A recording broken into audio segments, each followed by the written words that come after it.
విశ్వమంతా నిండినటువంటి దేవతలు, విశ్వే దేవ, దాని శబ్దం నుంచి వైశ్వదేవం అనే యాగం వచ్చింది.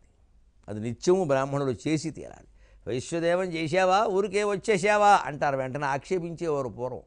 పొద్దున్నే ఎవడన్నా 6:30కి ఎవడన్నా 7 గంటలకు ఎవడన్నా బ్రాహ్మణ అనేవాడు వీధిలో కనపడితే వచ్చేసావు పనిగట్టుకుని, ఇక్కడ ఏమైనా చేసావా, సంధ్యావందనం వైశ్వదేవం ఏమైనా ఉందా, కాఫీ తాగేసి వచ్చేసావా అని ఆక్షేపించేవారండి. అందువల్ల బ్రాహ్మణులందరూ వాళ్ళ ధర్మాలకు వాళ్ళు కట్టుబడి ఉండేవాళ్ళు. ఆక్షేపిస్తారు కాబట్టి ఇవాళ ఆక్షేపించేవాళ్ళు లేరు, విమర్శించేవాళ్ళు లేరు, అసలు వేలెత్తి చూపించేవాళ్ళు లేరు. మన ఇష్టం, వాడు వేలెత్తకపోతే వీడు కాలెత్తాడు, వీడు సొమ్మేం పోయింది. అంచేత సమాజంలో ఎప్పుడు ప్రశంస కాదు, విమర్శ కూడా అవసరమే. వాడి ధర్మం వాడు చేయకపోతే మనం గుర్తు చేయాలి, ఎందుకు చేయట్లేదని. అప్పుడే చేస్తారు ఖచ్చితంగా. మనకెందుకంటే అయిపోయింది, దేశం అంతా మనకెందుకనే వ్యాధి వ్యాపించింది. వాళ్ళు పనిచేసేవాళ్ళు, చేయవలసిన వాళ్ళు కూడా మనకెందుకని వదిలేస్తున్నారు ఆ పని. ఎందుకు అడిగేవాళ్ళు అడిగా, జీతం ఇచ్చినవాడు అడగడు.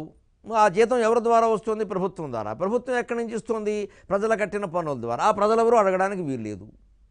ప్రజలు అడగనప్పుడు ప్రభుత్వం ఎందుకు అడుగుతుంది, వెరసెవడు పనిచేయడు. ఇది అర్థం అవ్వాలంటే ముందు విశ్వానరక, వైశ్వానరక, వైశ్వదేవక ఈ మాటలు అర్థం కావాలి.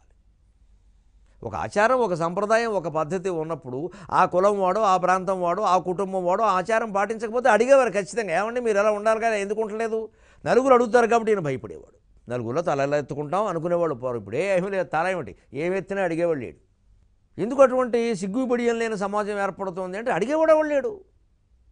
అన్నీ మనకెందుకు పూర్వం అడిగేవారు అలాగా. అంచేత వైశ్వదేవము అంటే విశ్వానంతటిని ఒకే దేవుడుగా భావించి అర్చించడం. అలాగే అగ్నిని వైశ్వానరుడు అంటే విశ్వమంతా నిండి ఉన్నటువంటి తేజస్సుని అలా అన్నారు. అంచేత మనం ఎలా భావించాలి, ఈ శరీరానికి జీవుడు అధిపతి, విశ్వం అనే శరీరానికి వైశ్వానరుడు అధిపతి. అందుకే లా లీలాయ ధీమహి, లా లీలా, ఆ లీలా అన్న మాటలో చూడండి, ఇదంతా క్రీడ.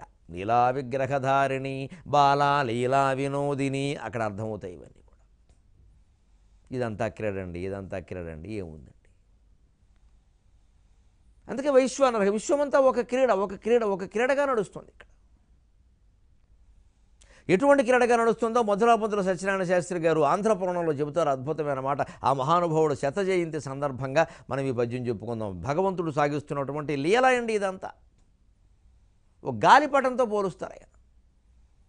లీలార్థంబుగమేలి గాలిపటమోలింజేసి అద్దానితో బాలుండాడెడిదంతనాడి, అద్దానితో బాలుండాడెడిదాకనాడి, గగన ప్రాంతాన దారాలెన్నో ముడివైచి పట్టు విషుమారన్ వీడి, అర్రెత్తి హేలాలిప్సన్ బరిగించి గంతులుడు లీలల్ దైవలీలల్ గదా.